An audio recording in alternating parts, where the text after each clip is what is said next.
इस सवाल में जो है 4 बॉयज़ हमें दिए हुए हैं और 5 गर्ल्स दी हुई हैं और इनको एक रॉ में अरेंज करना है, लेकिन इस तरह से अरेंज करना है कि बॉयज़ और गर्ल्स जो है वो ऑल्टरनेट हो। हम तो पहले बॉय आए फिर गर्ल आए, इस तरह से जो है ऑल्टरनेट में खड़ा करना है हमने इनको।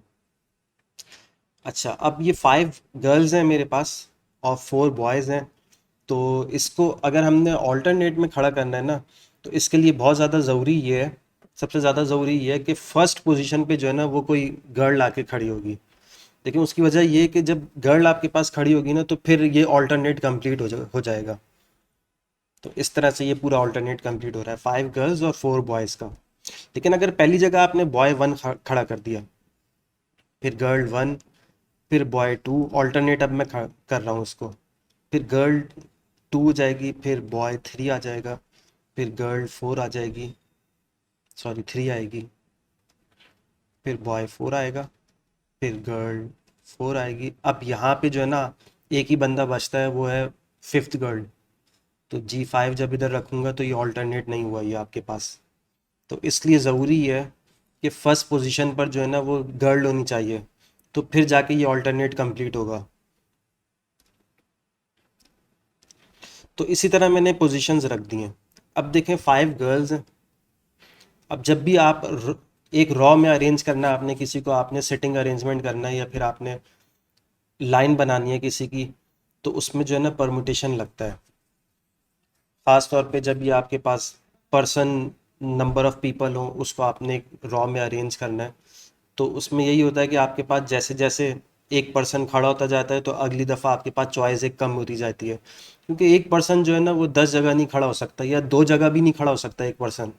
जैसे ये गर्ल 1 यहाँ पर है और साइमल्टेनियसली सेम टाइम पे गर्ल 1 यहाँ पर नहीं आ सकती, तो इसलिए जो एक एक चॉइस कम करते रहते हैं। अच्छा, तो यहाँ पे आप सबसे पहले स्टार्ट करते हैं। ये G1 पोजीशन है, तो यहाँ पे गर्ल खड़ी होगी। G1 का मतलब ये है कि ये तो मैंने दिखाने के लिए करा था, यहाँ पे कोई सी भी गर्ल खड़ी हो सकती है। तो 5 डिफरेंट चॉइसेस हैं मेरे पास यहाँ पे। 5 गर्ल्स हैं, 5 गर्ल्स में से कोई एक यहाँ पे खड़ी हो जाएगी। तो फिर आप नेक्स्ट पे चले जाएं। 5 में से कोई एक यहाँ पे खड़ी हो जाएगी, तो फिर आपके पास नेक्स्ट जो है 4 गर्ल्स रह जाएंगी। 4 में से 4 की चॉइस होगी, फिर आपके पास 4 में से कोई एक यहाँ पे आ जाएगी, फिर 3 की चॉइस रह जाएगी, फिर 2 की चॉइस रह जाएगी और फिर आखिर में 1 की चॉइस रह जाएगी। इसी तरह बॉय को देख लेते हैं। ये बॉय 1 नहीं है एक्चुअली, कोई सा भी बॉय यहाँ पे खड़ा हो सकता है, तो 4 डिफरेंट बॉयज़ में से कोई सा भी एक यहाँ पे प्लेस हो जाएगा। तो नंबर ऑफ चॉइसेस जो है यहाँ पे, ये मैं यहाँ पे लिख दूँ, ये नंबर ऑफ चॉइसेस होती हैं आपके पास। तो नंबर ऑफ चॉइसेस अब आपके पास बॉय के लिए जो है 4 चॉइसेस हैं फर्स्ट पोजीशन पर, जहाँ पे बॉय आ रहा है।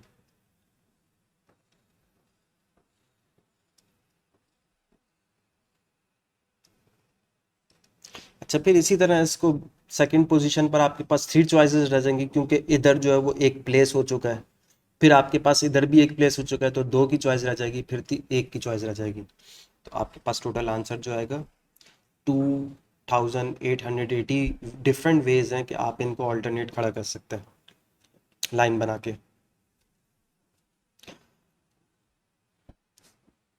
अच्छा, अब ये भी सेटिंग अरेंजमेंट के लिए आ गया सवाल कि आपके पास जो है ना 4 मैरिड कपल्स हैं। तो यानी कि 4 कपल्स हैं, तो यानी कि 4 कपल्स का मतलब है कि 8 पीपल्स हो जाएंगे आपके पास टोटल।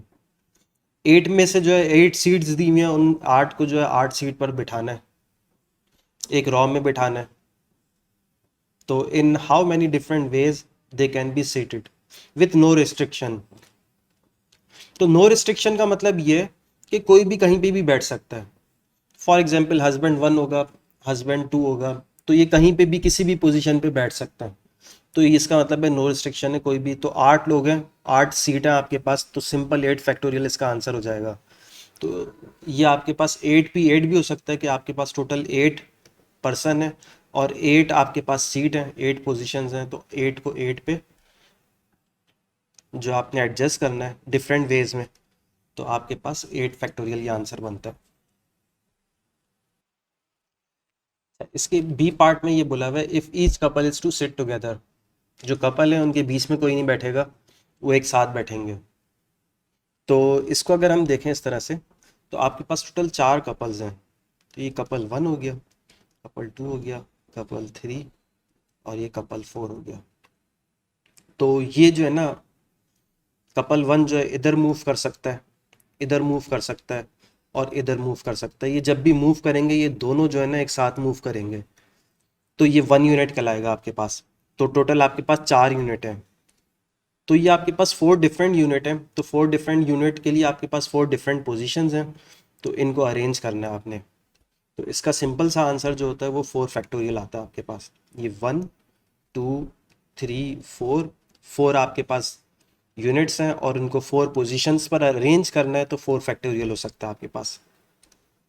अब एक बात, एक और भी बात यहाँ से ये आती है कि फॉर एग्जांपल ये जो आपके पास हस्बैंड 1 और वाइफ 1 है, ये जो है ना ये बैठेंगे तो साथ ही आपस में, लेकिन ये खुद भी जो है 2 फैक्टोरियल डिफरेंट परमुटेशन बना के दे रहे हैं।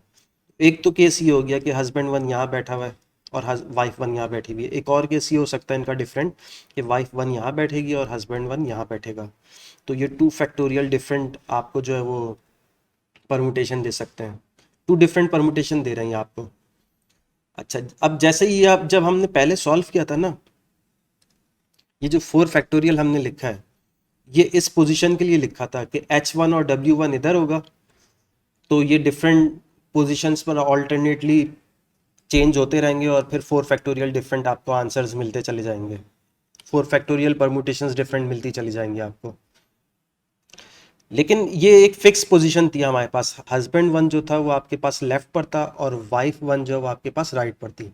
तो ये एक फिक्स पोजीशन थी, तो इस पे हमें 4 फैक्टोरियल मिले थे डिफरेंट परमुटेशन।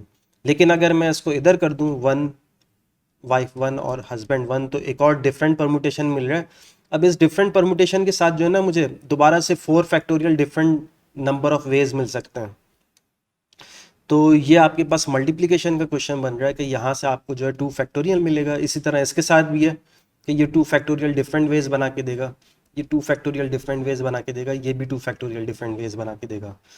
तो ये आपस में ये सब मल्टीप्लाई होंगे क्योंकि ये एक दूसरे से डिफरेंट परमुटेशंस बना के दे रहे हैं। हर परमुटेशन जो है दूसरे के साथ डिफरेंट परमुटेशन बना के दे रहे हैं। इसको आपको अगर फिर भी समझना है तो आप इसको इस तरह से देख लें। For example A B person है और एक सी डी पर्सन है। तो ए बी अगर इनकी अब अरेंजमेंट करनी है तो एक अरेंजमेंट तो ये बनती है ए बी सी डी, एक तो ये अरेंजमेंट बन गई सीधी। अब अगर डी को मैं इधर करता हूँ और सी को इधर करता हूँ, तो ए बी को सी डी के साथ जब मिलाते हैं और इसी तरह ए बी को डी सी के साथ जब मिलाते हैं तो एक और परम्यूटेशन हमें मिलेगी। तो एक और डिफरेंट अरेंजमेंट हमें मिल रही है। यानी कि ए बी को अगर मैं फिक्स रखा हुआ हूँ ना, तो हर सी डी के साथ जो है ना मुझे 2 डिफरेंट परम्यूटेशन मिल रही हैं। तो ये मल्टीप्लिकेशन का केस बन रहा है। तो इस तरह से यहाँ पे ये सब आपस में मल्टीप्लाई होंगे और फिर ये हर डिफरेंट परम्यूटेशन जो है 4 फैक्टोरियल आपको जनरेट करके देगा, क्योंकि उनकी आपस में भी कपल्स की जो है वो पोजीशन चेंज हो रही है। तो इसका आंसर जो होगा वो होगा 4 फैक्टोरियल मल्टीप्लाई बाय 2 फैक्टोरियल, जो 4 टाइम्स करेंगे तो 2 की पावर 4 बन जाएगा। तो 384 आंसर होगा। तो 384 डिफरेंट वेज में हम इसको अरेंज कर सकते हैं। इसके सी पार्ट में जो है, if all man sit together to the right of all women, तो वुमेन के राइट पे जो है ना तमाम मैंस जो है वो बैठेंगे। तो इसको अगर मैं बनाऊं तो इस तरह से बनता है इसकी सिटिंग अरेंजमेंट, कि राइट पे जो होंगे वो तमाम हस्बैंड जो एक साथ बैठेंगे और इसी तरह वाइफ भी एक साथ बैठेंगी। तो एक बात तो फिक्स हो गई कि ये हस्बैंड इधर नहीं आ सकते, लेफ़्ट साइड पे नहीं आ सकते सबके सब एक साथ, और ये भी इस साथ पे राइट पे नहीं आ सकती। तो इन्होंने फिक्स किया हुआ है कि ये राइट पे बैठेंगे। तो वो जो आपके पास ये जो पूरा एक सेट चेंज होने की परमुटेशन थी ना, कि वो आपके पास 2 डिफरेंट वेज में आ सकते हैं, कि तमाम हस्बैंड एक दफ़ा लेफ़्ट पर आ जाएं और तमाम वाइफ एक दफ़ा राइट पर आ जाएं, तो एक और डिफरेंट परमुटेशन बनेगा। तो वो वाला चक्कर तो ख़त्म हो गया, इन्होंने फिक्स कर दिया कि ये राइट पर ही बैठेंगे। तो ये बात तो फिक्स हो गई। अच्छा, अब ये ठीक है, ये तमाम वाइफ्स जो हैं एक साथ बैठ रही हैं, इसका मसला नहीं है कि एक साथ बैठें, लेकिन ये आपस में तो इंटरचेंज कर सकती हैं। तो ये आपस में इंटरचेंज हो सकती हैं। तो ये आपके पास 4 वाइफ हैं और 4 इनको सीट मिली हुई है, तो 4 डिफरेंट फैक्टोरियल जो है ये परमुटेशंस बना सकती हैं। डिफरेंट वेज में जो है इनकी सेटिंग हो सकती है 4 फैक्टोरियल। इसी तरह हस्बैंड के साथ भी यही है, 4 फैक्टोरियल आपको यहाँ से भी मिल सकता है। और इसी तरह हर इसका जो है ना वाइफ, ये जो आपके पास लेफ्ट पे जो भी आपके पास परमुटेशन बनेगी, हर परमुटेशन इसके 4 डिफरेंट फैक्टोरियल परमुटेशंस के साथ डिफरेंट परमुटेशंस बनाएगी। तो ये मल्टीप्लिकेशन का रूल है, ये आपके पास 4 फैक्टोरियल मल्टीप्लाई बाय 4 फैक्टोरियल, ये आंसर हो जाएगा इसका। तो 576 वेज है।